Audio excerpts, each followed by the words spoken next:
Indonesia football crush, how the disaster unfolded.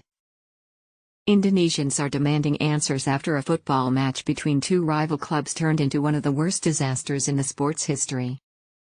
On Saturday night, thousands of fans rushed onto the pitch after their home team lost a game at Kanjuruhan Stadium in Malang, East Java. Police responded by firing tear gas. In the panic to escape, people were trampled and crushed at the exits. At least 125, including dozens of children, one as young as 3, were killed, the authorities say. Some fans died in the arms of the players they had come to cheer on just hours earlier, the coach of home team Arema FC revealed. I can only mention a terrifying scenario, Sergio Silva, a Portuguese star for the side said. Police cars on fire, everything broken, corridors with blood, people's shoes. People were desperate, they had seen people die and were trying to escape, he told Portuguese sports newspaper, A Bola. Authorities on Monday launched an investigation, following allegations of heavy-handed policing. Public anger has escalated, with mourners chanting people were desperate, they had seen people die and were trying to escape, at officials. At least 18 police officers are being investigated for their action on field. So how did this all unfold? Here's what we know so far. A fraught history. There had been concerns in the lead-up to the game, between Arema FC and longtime rivals, Persebaya Surabaya, another East Java-based team, as violence between fans was not unprecedented. So extra precautions were put in place, including more security for preventive measures, Mika Ira Puspita, Deputy Secretary General of the Indonesian Football Association, told the BBC. They also banned visiting Persebaya fans from coming to the match, meaning it was just a home crowd, an overcapacity attendance of 42,000 people, who roared on their team on Saturday night. The FA also deployed extra police. And during the game's first half, all was manageable. The security happening like usual, says Ms. Puspita. Halftime was okay. Eyewitnesses have disputed this, telling the BBC there was scuffles at halftime with tensions building throughout the second half. When the game ended, Arema had lost 3-2. Manageable, Ms. Puspita said. It is unclear, and in fierce contention, what exactly happened next. Authorities are unwilling to even specify a chronology of what happened on the field. I think it's better for all of us to wait for the investigation team, Ms. Puspita told the BBC. But what is known is that after the final whistle blew, Arema fans moved onto the pitch, where the team's footballers were gathered in the middle. Police had already escorted Persebaya to their changing rooms, the BBC's Indonesian service reported. Sergio Silva said many of those streaming onto the field had appeared to come to show support, not attack. But recognizing the situation was escalating, the team returned to the changing rooms. At some point, police began to fire tear gas into the thousands-strong crowd, volleys aimed at dispersing them. One eyewitness told the BBC that police fired tear gas rounds show support, not attack.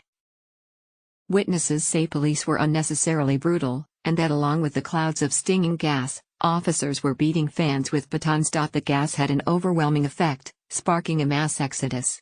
Fans fled down the field, heading towards the stadium's narrow exits. But with a crowd of thousands beating at each other's backs, and with many still suffering gas inhalation, it became a crush at the gates. In the scrabble to get out, people punched and clawed holes in the wall to try and pull themselves free.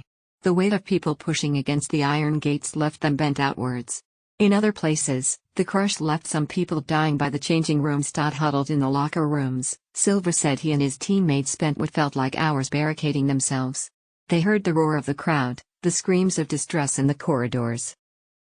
People were desperate, they had seen people die and were trying to escape. We ended up letting in some of these people, he said. It was, he said, a scenario more reminiscent of destruction, of war.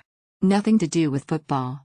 Fans died in the arms of players, Javier Roca, the Arema coach, told Spanish broadcaster Cadena Ser. People were desperate, they had seen people die and were trying to escape. We ended up letting in some of these people.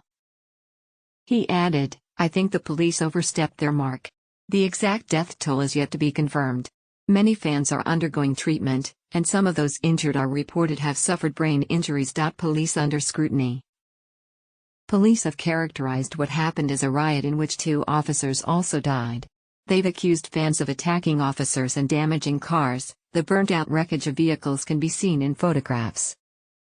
But anger against officials is rising. At vigils across the nation, protests have broken out calling for police to be held accountable. In the capital Jakarta, mourners chanted "Murderer! Murderer!" and taped signs reading "Kanjuruhan massacre defenses." In Malang, anti-police messages have been graffitied on the Kanjuruhan Stadium. On Monday, Muhammad Mahfud Mahmudin, Indonesia's Minister for Political, Legal and Security Affairs, said the government was asking police to reveal the perpetrators involved in the crime. Separately, the police have announced an investigation into 18 officers who were holding the throwing weapons. In many riots in football stadiums, police are accustomed to using tear gas. This is an abnormality that has been normalized, said Fahar Junidi, a lecturer and football researcher at the Universitas Muhammadiyah Yogyakarta. He noted a case in 2012, where a supporter died from being tear-gassed by police and there was no follow-up investigation. Ms. Puspita had earlier declined to answer the BBC's question on whether the police use of tear gas was a standard accepted procedure in the Liga. She stressed the actions organizers had taken earlier in the year to help teams manage crowds, including security workshops for First League clubs and coordination with police. At this point, it is unfair to point fingers. This is something that's a black day for all of us, a tragic and devastating incident, she said. Additional reporting by Rajalam Bainrao of BBC Indonesian.